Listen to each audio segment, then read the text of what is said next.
Welcome back to Animal Encounters. This is Jaxon, and today I'll be going over 5 horrifying shark encounters. From a tiger shark that sent passengers into the water from a glass-bottom boat to a clear kayak that drifted over the wrong stretch of Hawaiian reef. Let's start off South Africa's coast, where 2 divers booked the cheapest cage dive available and climbed into a rusted cage with a 16-foot great white circling outside. It was July 19, 2016, and the Southern Hemisphere winter had brought cold, nutrient-rich currents along the western cape of South Africa. Water temperatures had dropped into the low 50s, concentrating Cape fur seals on the rocky shores of Dyer Island and drawing great white sharks from across the region into the narrow channel between the island and the mainland that locals called Shark Alley. The area's reputation as one of the most reliable great white viewing locations on Earth had spawned a competitive cage diving industry, with operators ranging from fully licensed commercial outfits to budget charters running on thin margins and thinner safety standards. Lorcan Mertens was a 34-year-old mechanical engineer from Antwerp, Belgium, 3 weeks into a trip through southern Africa. An experienced recreational diver with over 60 logged dives, Mertens had booked the cheapest operator available online, despite mixed reviews. The price difference of nearly 40% had made the decision easy. Anka Dahlqvist, a 29-year-old marine biology graduate student from Uppsala, Sweden, had arrived that morning on a research gap year, documenting shark ecotourism practices along the southern African coast. The reputable operators in the area had been fully booked for the week. The budget charter, run by Jandre Carlson, a 41-year-old South African who served as skipper and owner, was the only operation with availability for that afternoon. Carlson's operation ran chronically understaffed, with himself at the helm and a single inexperienced deckhand, well below the standard crew that reputable operators maintained. He had been cited twice for equipment violations over the previous 3 years.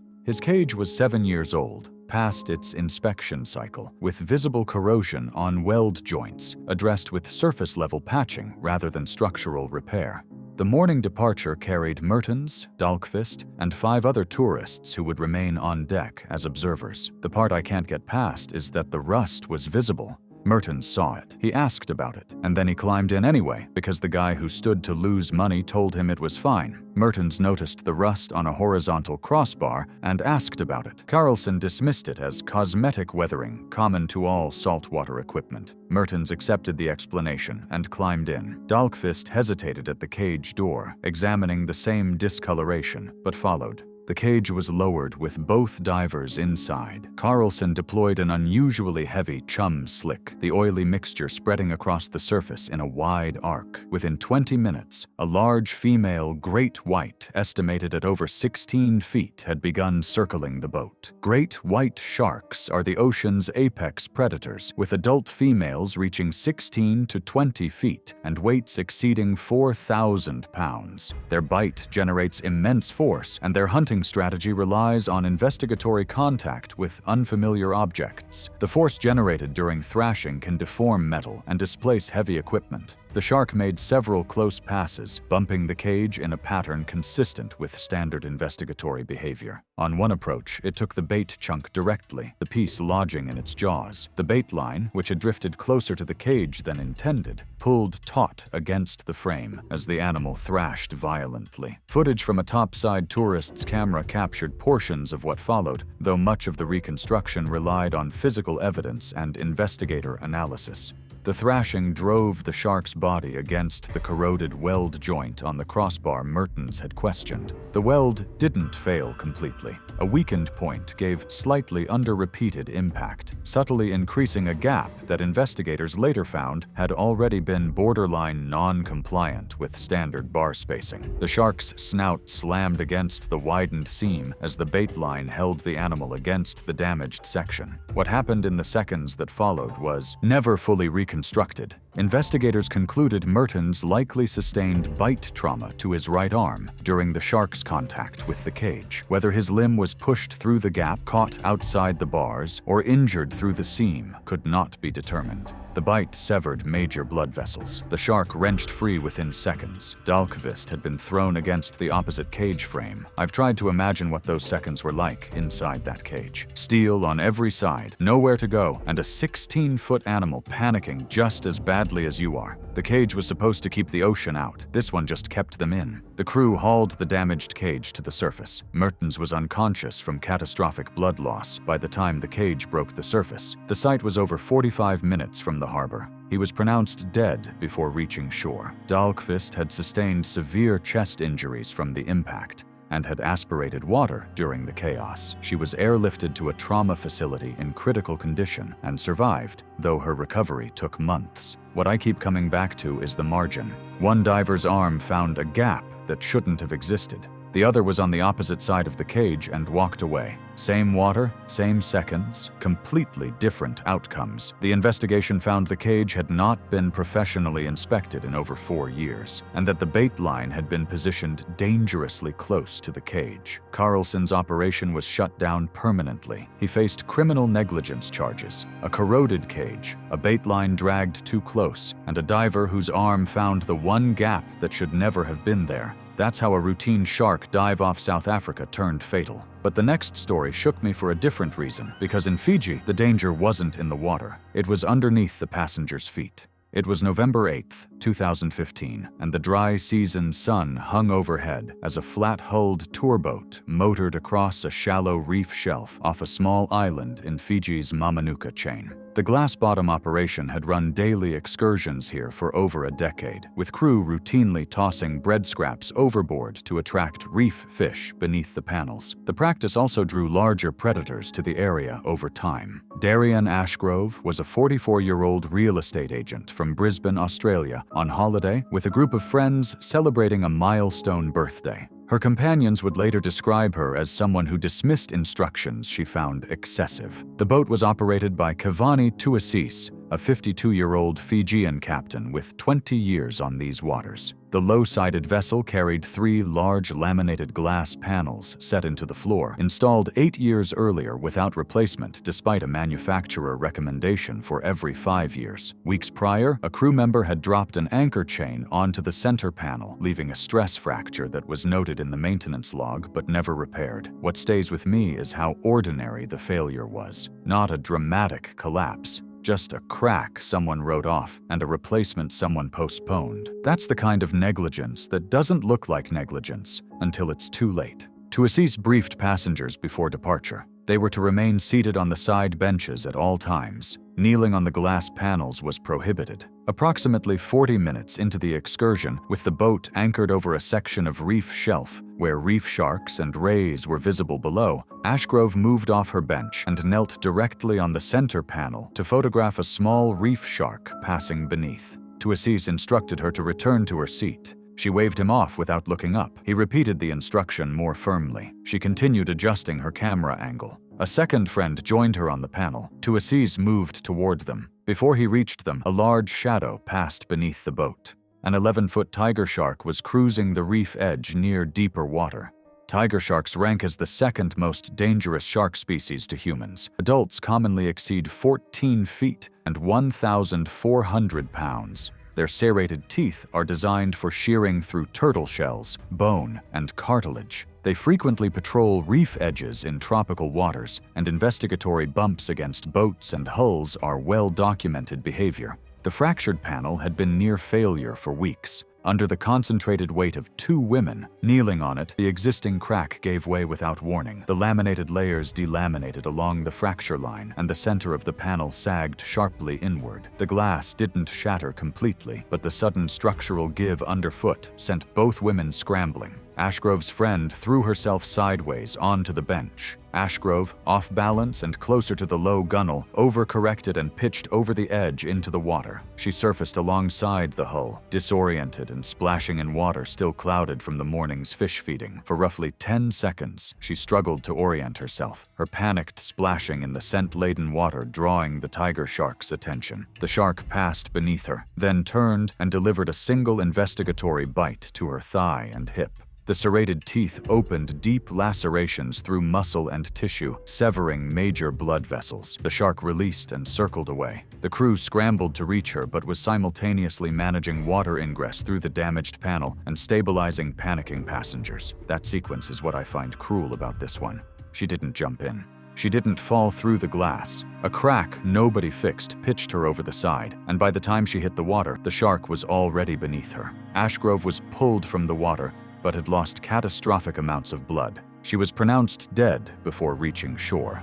The investigation determined the primary cause was structural failure of a panel that had not been repaired or replaced within guidelines. The victim had been kneeling on it against direct instruction.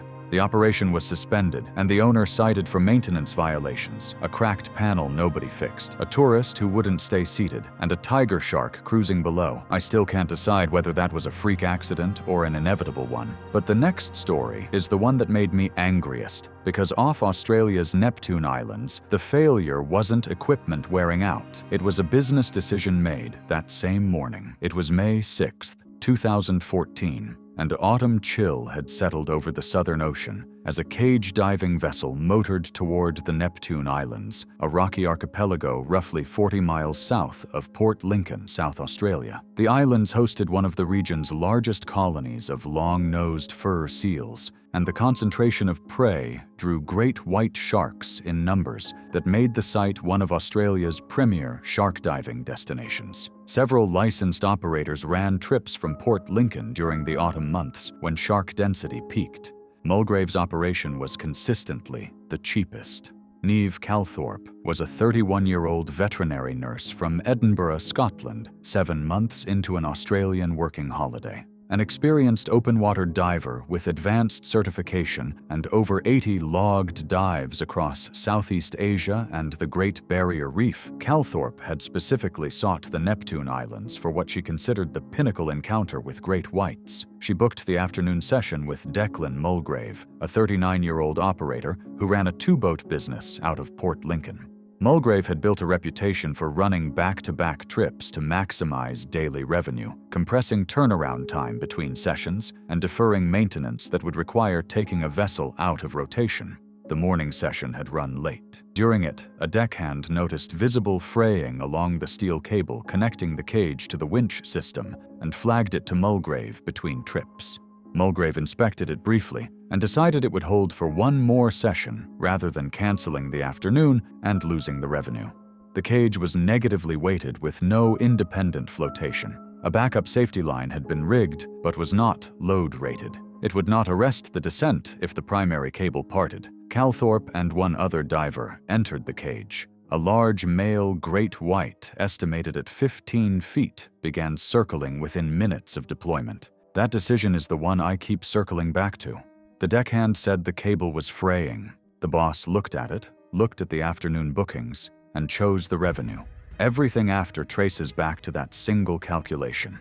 Great whites near seal colonies operate in active predatory mode, unlike the investigatory behavior typically observed at chum-based operations. Their approaches are faster, more direct, and more aggressive. And adult male can weigh over 2,500 pounds and generate enormous force in short bursts. The shark made a high-speed pass against the cage, jarring the structure. The frayed cable, already compromised beyond its safe working load, gave way shortly after. Whether the shark's contact contributed or the cable simply reached its failure point was never determined. The cage was still at its shallow operating depth when the cable parted, and the non-load-rated backup line offered no resistance. The second diver exited through the top hatch in the first seconds of the drop, reaching the surface safely. Calthorpe's regulator hose became wrapped around a section of cage frame deformed inward by the shark's earlier strike. trapping her inside as the cage sank to roughly 25 meters and came to rest near the seafloor. Based on the recovered dive computer and scene reconstruction, Calthorpe's final minutes were chaotic. The cage had landed at an angle, and the interior was disoriented from its normal configuration. She struggled with the hose entanglement in near-zero visibility, unable to locate the exit hatch on her first attempt. The stress and exertion burned through her remaining air at an accelerated rate. She eventually found the hatch, but by then her breathing gas was exhausted. She exited at depth and began ascending. She never reached the surface. That's the part that stays with me.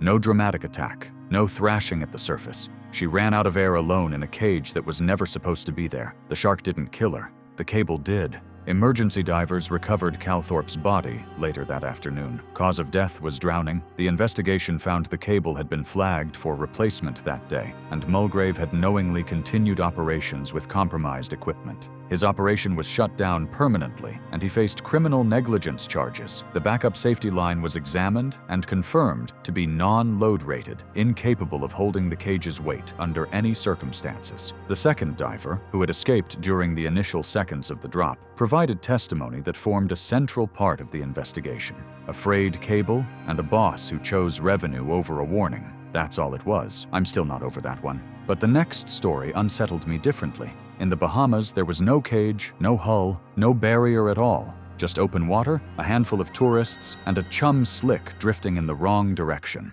It was February 14th, 2018, and morning sun turned the sandbars of the Exuma Kais into ribbons of white against surrounding turquoise. The water was flat and warm, the visibility exceptional. A small boat idled near a shallow sandbar where a swim with sharks snorkeling operation had been running tours for 3 seasons, attracting Caribbean reef sharks with fish scraps for tourists to observe from the water. The sandbar sat adjacent to a drop-off shelf where chest-deep turquoise transitioned to deep open blue within a short distance. The operation had grown popular through word of mouth and social media, drawing visitors who wanted the experience of swimming alongside sharks without the barrier of a cage or a boat hull between them. Hadley Pemberton was a 41-year-old marketing executive from Scottsdale, Arizona, on a Valentine's trip with her partner. An inexperienced snorkeler who had completed a resort certification course the day before, Pemberton had booked the shark encounter as a surprise. Her partner, uncomfortable with the idea of entering the water alongside sharks, stayed on the boat and watched from the stern. The tour was guided by Cedrian Roll, a 34-year-old Bahamian who had grown up on these islands and knew the surrounding waters well. He kept his boat idling nearby at all times, engine running, positioned for quick retrieval if conditions changed. His safety record was clean, and previous tours had operated without serious incident. Roll briefed the group of 6 before entering the water. Stay together, remain horizontal, avoid splashing, stay well away from the drop-off edge, and exit immediately on his signal. The session proceeded normally for 15 minutes. Several reef sharks between 4 and 6 feet circled the group, drawn by the fish scraps. Pemberton drifted toward the sandbar edge, where the water deepened sharply, moving 10 to 15 yards from the nearest swimmer, isolating herself at the transition zone where the sandy bottom dropped away. Roll signaled her to return. She waved acknowledgement but continued positioning for a photograph. The chum slick had been drifting toward deeper water for 20 minutes, carrying scent well beyond the sandbar zone and toward the drop-off. What I find unsettling about these chum operations is the part nobody talks about. You're putting blood and fish scraps in the water to attract sharks, then putting people in the same water. The whole model depends on only the right sharks showing up, and the ocean doesn't make that guarantee. Bull sharks are among the most dangerous shark species to humans, combining aggressive territorial behavior with a preference for shallow coastal waters and reef margins. Adults commonly reach 8 feet and weigh between 200 and 400 pounds. They patrol drop-off edges as feeding corridors and typically bump a target before committing to a bite. An 8-foot bull shark entered the transition zone near the sandbar edge, likely drawn by a combination of the drifting chum scent, movement in the water, and the contrast of a lone figure isolated from the group. Roll recognized the stockier profile and aggressive movement pattern, consistent with a bull shark, and signaled everyone out. The 5 tourists near the group moved towards the boat. Pemberton was slow to respond. The bull shark approached and bumped her leg, a firm investigatory contact that nearly knocked her off her feet. She panicked, splashing and kicking toward the shallows. The shark circled briefly, made one more close pass, then committed. According to Roll's testimony and passenger accounts, the bite struck her lower body. The serrated teeth opened deep lacerations through muscle and tissue, severing the femoral artery. The shark released and circled away. Pemberton remained conscious initially, but collapsed within seconds as blood loss accelerated, unable to stay upright in the waist-to-chest deep shallows. She struggled to keep her head above the surface for nearly a minute before losing consciousness. Roll, having loaded the last swimmer, reached her shortly after. Waist-to-chest deep water. That's the part my mind keeps snagging on. She wasn't in the deep ocean. She was standing on sand at the edge of the drop-off, and it still wasn't shallow enough to save her. Pemberton was pulled aboard, but unresponsive, blood loss compounded by inhaling water during her struggle. She was pronounced dead during transport to the nearest clinic.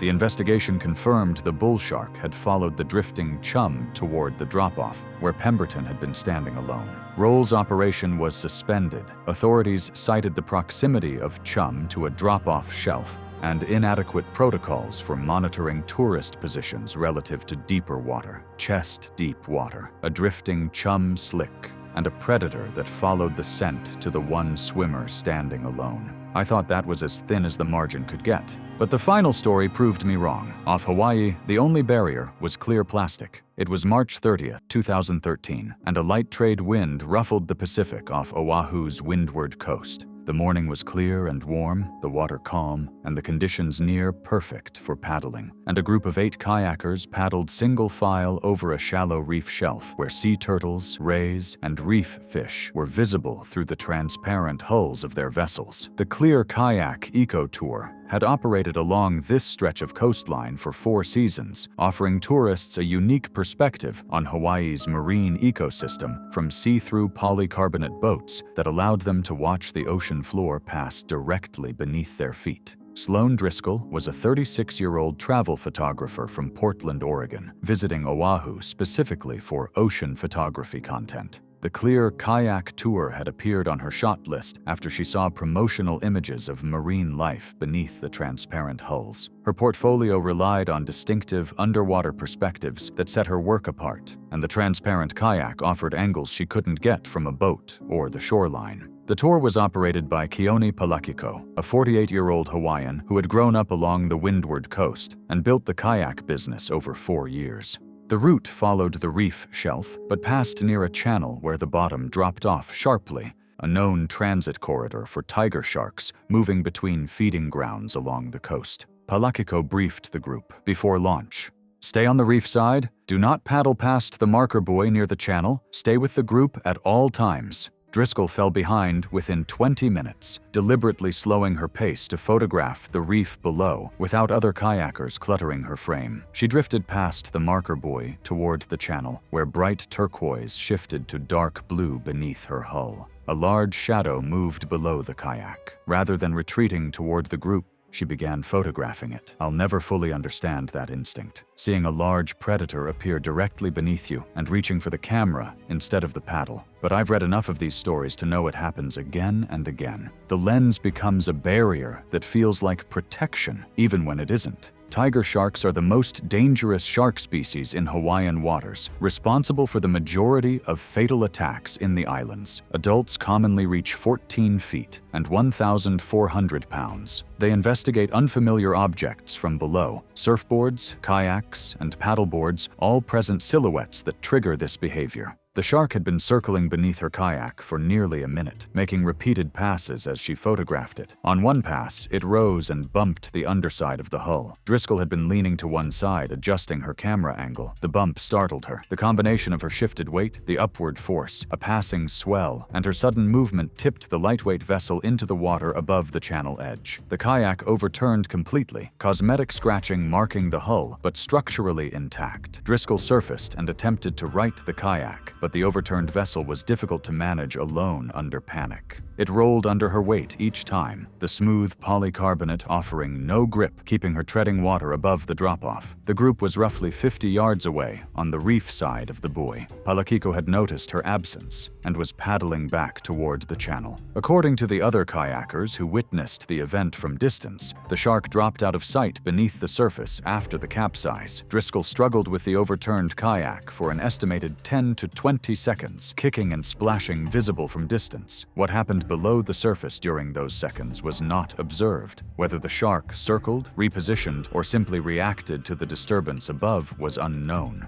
It struck from below and behind her, from an angle she never saw, delivering a single bite to her lower body. The serrated teeth opened deep lacerations across her thigh, severing major blood vessels. Driscoll surfaced after the bite and attempted to swim toward the reef, but her injured leg wouldn't respond. She stayed at the surface for several seconds, weakening visibly as blood clouded the water. She slipped below and did not resurface. The cause of death was later determined as blood loss and drowning. 50 yards. That's how close the nearest kayaker was when it happened. Close enough to watch, not close enough to help. That distance is the detail from this story I don't think I'll forget. Palakiko paddled to the area immediately, but found only the capsized kayak and a widening blood trail in the water. Coast Guard divers recovered remains the following day. The investigation found Driscoll had drifted beyond the designated boundary into a known shark corridor. Palakiko was not found liable, but the tour route was permanently altered to increase distance from the channel. The incident intensified scrutiny of ocean-based tourism operations across the state.